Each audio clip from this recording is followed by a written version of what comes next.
This presentation is going to be about what you need to know about extended school year services in the state of Michigan.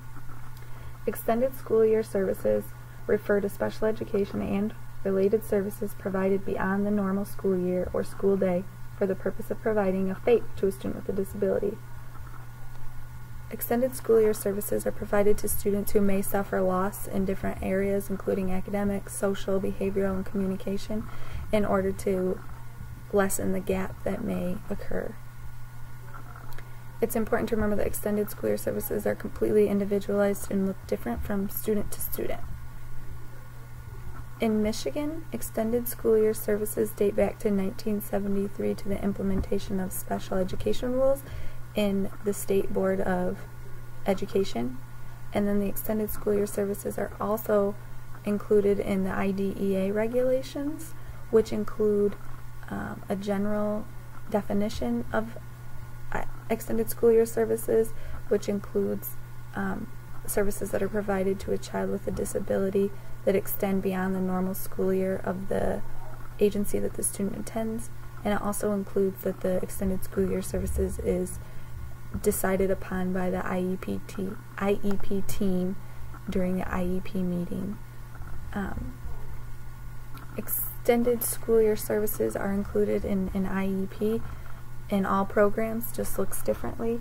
I printed an example of what it looks like in the program that I use at my school, and here you'll see that there's extended school year services. This is the extent of it. The first box just asks you to check that you've considered it, and the second box asks you to check if it is something that the student needs, and then you give a reason for why the student needs those services. When determining if a student requires extended school year services, the IEP team has a list of questions to consider, which are included in the Michigan Special Education guidelines that are listed on the Michigan Department of Education website. The very first question to consider is, does the student have one or more goals that require continued services? Otherwise, there would be a gap in learning. And if the answer to that is yes, there are other questions to consider. But if the answer is no, then the student automatically does not require extended school year services. But if you do answer yes to that, it's important for the team to consider if the data identifies that that goal area is at serious potential for regression.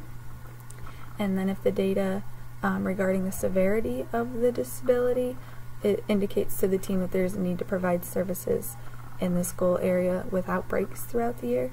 And then the third question is that if the information indicates to the IEP team that the goal is at a critical stage of learning and where failure to provide services would result in severe regression quickly for that student. It's important to consider all of these questions in order to determine if extended school year services are necessary for the student. Extended school year services can be provided in many different ways. I have a printout here to kind of highlight some of them. They can be provided in ways, typical school ways, and then ways that some might not think about.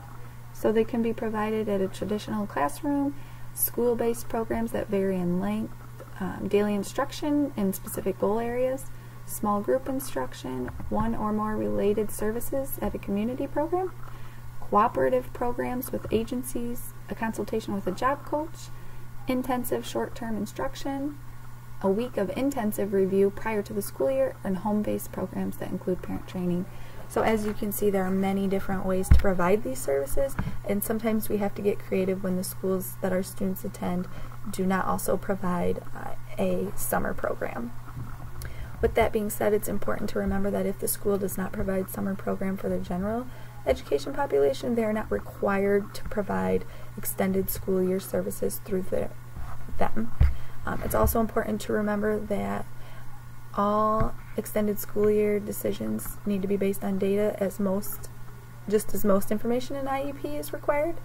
And then perhaps one of the most important things to remember is that new IEP goals are not added to the IEP just to make extended school year services an option, and that extended school year services are to maintain skills that the student always has, not necessarily to teach brand new skills.